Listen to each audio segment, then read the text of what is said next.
ঈদযাত্রায় মানুষের উপচে পড়া ভিড় সব পথে।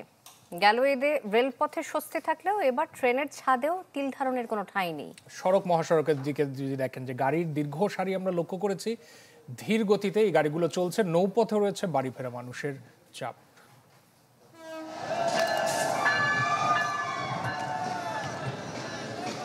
বাড়ি যাচ্ছে স্বপ্ন।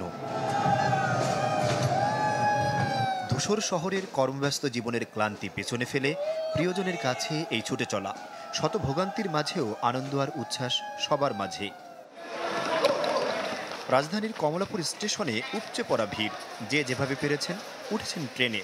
রোজার ঈদের তুলনায় এবার রেলপথে ভিড় কয়েক গুণ। গার্মেন্ট ছুটি হবে 2টার পর, তখন আরও জ্যাম হবে। এর জন্য আমরা এভাবে যেতে পারছি, এটাই আমাদের জন্য আলহামদুলিল্লাহ। ট্রেনের ভিতরে বেশ রাশ অবস্থায় আছে, কিন্তু আসলে কিছু বলার নাই, কারণ হচ্ছে সবাইকে আসলে ঈদ করতে যাইতে হবে। যাত্রীদের চাপ সামাল দিতে না পেরে ছাদে ওঠায় বাধা দিচ্ছেন না রেল কর্তৃপক্ষ। তাই জীবনের ঝুঁকি নিয়েই গাদাগাদি করে উঠছেন মানুষ। এত কিছুর মাঝেও নিরাপত্তা আর ব্যবস্থাপনা নিয়ে সন্তুষ্টি তাদের কথায়। যাত্রাপথে আলহামদুলিল্লাহ এই পর্যন্ত কোনো সমস্যা হয় নাই। আমরা যে ট্রেনটাতে অবস্থান করছি এটাও মূলত 1 ঘন্টা আগে এসে উপস্থিত হয়েছে।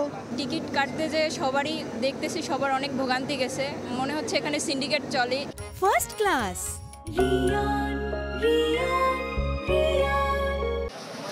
এদিকে দুপুরে কমলাপুর স্টেশন পরিদর্শন করেছেন রেল উপদেষ্টা। কোনো শিডিউল বিপর্যয় নেই জানিয়ে তার আশা সব ট্রেন ছাড়বে সময় মতো।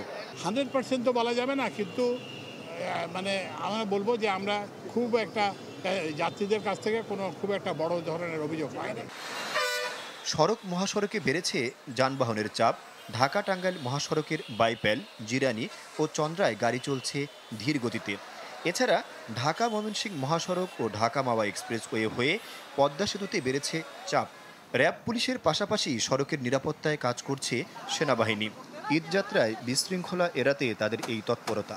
আমরা কোনো কমপ্লেন পেলে সেই অনগোয়িং যে টহলটা থাকছে, সেই টহলটা গিয়ে হচ্ছে বা পেট্রোল টিমটা গিয়ে সেই জিনিসটাকে হচ্ছে আমরা ম্যাজিস্ট্রেটের সহায়তা নিয়ে ম্যাজিস্ট্রেটকে নিয়ে আমরা আইনানুগ ব্যবস্থা গ্রহণ করছি। অন্যদিকে নৌপথে বেড়েছে ঘরমুখো মানুষের ভিড়। সদরঘাটে কোস্টগার্ড সতর্ক থাকলেও লঞ্চে উঠতে গিয়ে বুড়িগঙ্গায় পড়ে যান নারীসহ 5 যাত্রী। পরে তাদের উদ্ধার করেন অন্যান্য যাত্রীরা। এমন ঘটনায় নৌপথের নিরাপত্তা নিয়ে শঙ্কায় যাত্রীরা। ছোট বাচ্চা পড়ে গেছে, একটা মেয়ে বাচ্চা ছেলে আছে, ওনার হাজবেন্ড পড়ে গেছে। তা আমারও তো এরকম ভয় করতেছে যে আমরা কিভাবে যাবো বাসায়। বিষয় যাত্রীদের যদি কোনো অভিযোগ থাকে আমরা তৎক্ষণাৎ সেই অভিযোগগুলো শুনে আমরা কার্যকর পদক্ষেপ গ্রহণ করার চেষ্টা করছি। ঈদের আগের দিন নৌপথে আরও বাড়তে পারে ঘরমুখো মানুষের চাপ। আহমেদ সোহাগ, চ্যানেল 24, ঢাকা।